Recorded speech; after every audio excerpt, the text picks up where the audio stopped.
Hi everyone, I'm Steve and this is Base Reality.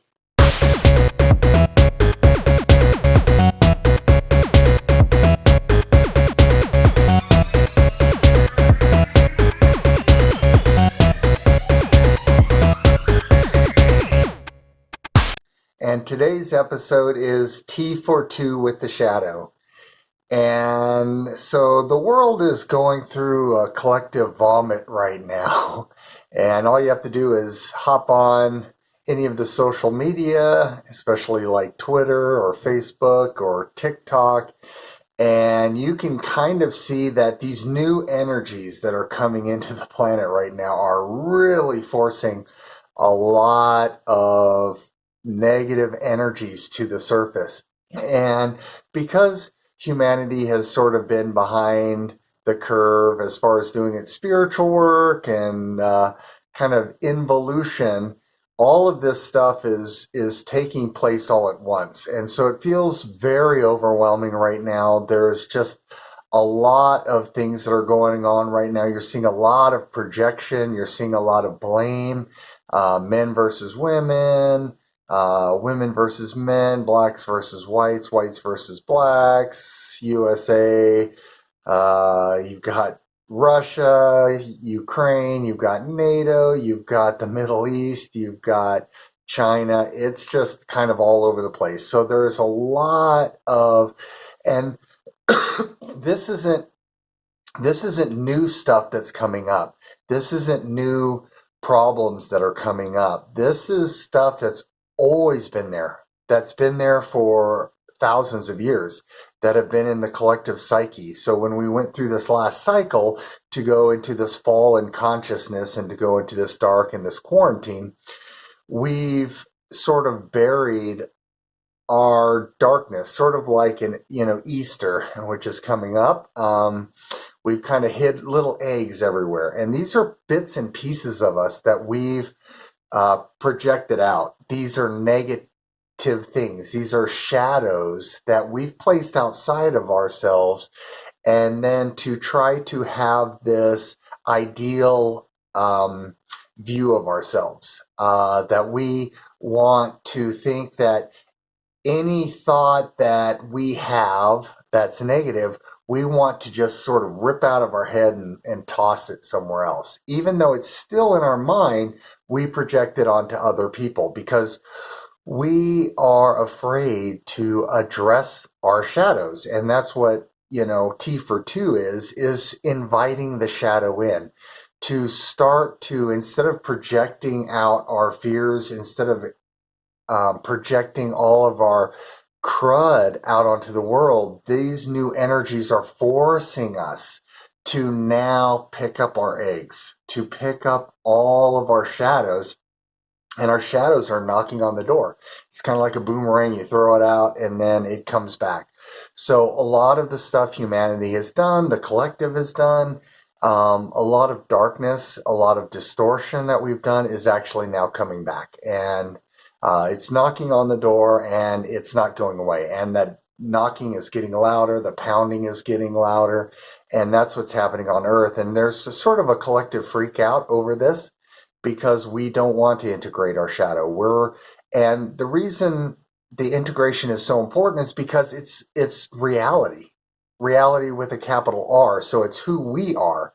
It's we're all one. We're all connected. And so we've tried to deny this by saying, oh no, there's evil over there, or there's, something bad over there. And honestly, there's only God, there's only light, there's only love. So as we've gone through this distortion, as we've gone through this projection and separation, that is now collapsing. So that was an illusion. So we've been living in an illusion. So what's happening is that illusion is starting to collapse. And that's why we're being forced to integrate our shadows now, integrate our distortions and to heal them. Because the ideas that we've had about other people, other races, other ideas, other genders, all of this stuff has been distorted. And so now we're having to go back in and realize that the distortions have always been inside. And the mortal mind, the ego mind, the Satan mind, whatever you want to call it, its job down here is to protect the gate. And the gate to get out, the exit, is within, is inside of us. And so when we project out, that satisfies the ego because it keeps that distortion which is in us hidden. It keeps it safe from us finding our way out. And so, and that's, we chose that. When we chose the ego mind to come into this game, we chose to sort of lock the door behind us. But the key's always been inside of us. So when we start to integrate, then this allows us to sort of start returning home, to return to truth, return to reality, to see that the distortions have always been inside of us. And if we don't, that's fine. We can procrastinate, but what's coming in is so strong right now that it's sort of forcing our hand. And so we've been procrastinating for a long time. And so now these energies are so powerful that it's allowing the procrastination no more. And it's by design. This is a part of a cycle. This is the photon belt that we're going through. So a lot of information, a lot of things that are coming in, and it's just, we're being bombarded by truth. And so it's being undeniable. Our consciousness is raising up and we're not able to believe the BS anymore. And so that's why when you see people online and a lot of, especially in the government and like the CDC and the FBI, the CIA, all of these things, their narratives just sound so silly now. Whereas before they sounded pretty compelling. But now we're just looking around, and not just them, but some of those lies are probably the most dire and most public and probably the biggest. So, but there's plenty of it going around on all levels. And so we're starting to see that narrative, that illusion is starting to collapse, because when our consciousness was down here and the lies were up here, we were able to more believe them and say, oh, okay, but now our consciousness is going above it. And it's a little disturbing because we're actually being forced to grow up, to take responsibility for ourselves. And so one of the ways that we can really do shadow work is to follow our passion, to follow our bliss. And this isn't like, sort of trying to drink or do other things that mask kind of the poopy within. This is more of really, connecting with your heart, finding out what your heart wants to do throughout your day, connecting with people, maybe embarking on new adventures, things that you've put off before. These are things that may have been knocking on your inner mind to say, hey, let's write this book, or let's go here, or let's move here, or do this. And you'll run right into your shadow by doing that. So that's one of the best ways to sort of invite the shadow in for some tea, is to follow your bliss, because it'll do kind of two things. One is, as I mentioned, you'll run right into your fears, why you can't do it, why it's not the right time. You'll come up with a laundry list of reasons. And these are your fear programs. So you can start writing those down, because those will need to be integrated and healed.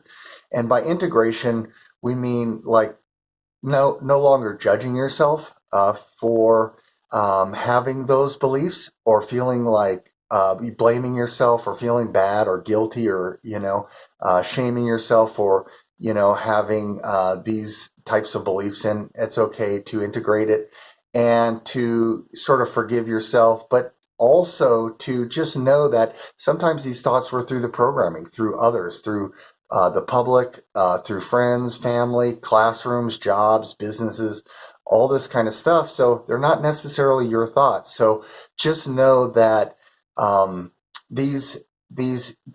integration process is really just meant to sit with it, to allow it to come in, and to just analyze it neutrally, and just to be with it, to look at those, to not judge yourself. And then the second part of that healing is to do an affirmation. Whereas if it's something like, we'll just take something general and generic, like I'm not worthy. And maybe there's some things that have built up throughout your life that kind of came that way. through things that maybe mistakes you made or things you said or things you did that were negative or other things that, people may have said to you or some failures in your life, that those are things that you can sort of bring back in and start to address and just say, hey, we all make mistakes. This was part of my learning. There's really no failure per se. It's just all about growing, growing, growing. And so all of these things I'm learning, all these things that I've went through my life, I've gotten better at. And so you can start to transform through an affirmation by saying, I am worthy. And start looking at the things that you have done, that you are proud of in your life, that you are grateful for in your life, and really start to say, I'm doing these things, I'm making these changes, I want to be a better person, I want to allow the light within me to grow. And so those are kind of the two parts to really integrating the shadow. And one thing you can do that I do sometimes is fear conditioning. And this is really when a fear comes up, you'll feel the energy from it.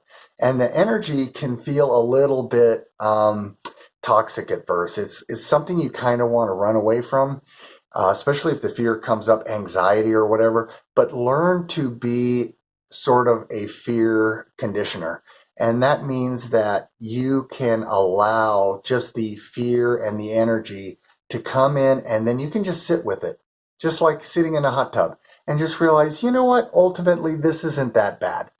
And once you can get over that hurdle of running away from the fear when it shows up, then this allows you, when you're going through your day and something pops up, you can just say, let's do this. I know this isn't, I'm bigger than this, and I can sit with this, and this will allow me to, integrate more of my shadow, to see what's really going on here, what is really the issue. Because again, the projection will say, oh, this person is doing this, and then the tendency is to say, yeah, that person or that situation caused this. But to really just sit in it and to start moving back inside and just say, well, why am I manifesting this? What would I need to believe about myself to manifest this situation, to feel this bad? What is it triggering within me? What is harmonizing and resonating within me to this situation? And then that's what you want to look for. And the other thing you can do is journaling. So start to journal your situations, what happens. And that's what I've done. Both of those things have probably been the biggest helps for me, is the fear conditioning, just sitting with the fear, and also doing the journaling. And to really just, as you start to journal it, you start to realize how ridiculous it is and how really truly easy it is. And it seems like it's like this big, nebulous, difficult, impossible situation. But when you just start journaling it and just start saying, well, why was I triggered today? What were my thoughts? You just start to immediately see, oh my gosh, I see a pattern here. And you can easily fix those patterns through the integration process I mentioned earlier. So there's nothing to fear. They're just thoughts that are thought over and over and over, and then they form like a belief, which is a little more solid. But you can change all of those beliefs. These are just energetic patterns. There's no good, bad, right or wrong, good or evil, or any of that stuff. It's just thought patterns. Everything at God's homogeneous center, it's just all neutrality. So it's really your choice to decide what kind of world you want to live in, what you want to believe, and how you want your life to unfold. So, and you are worthy of an amazing life if you so choose. So I love you all. Thanks for watching, and take care.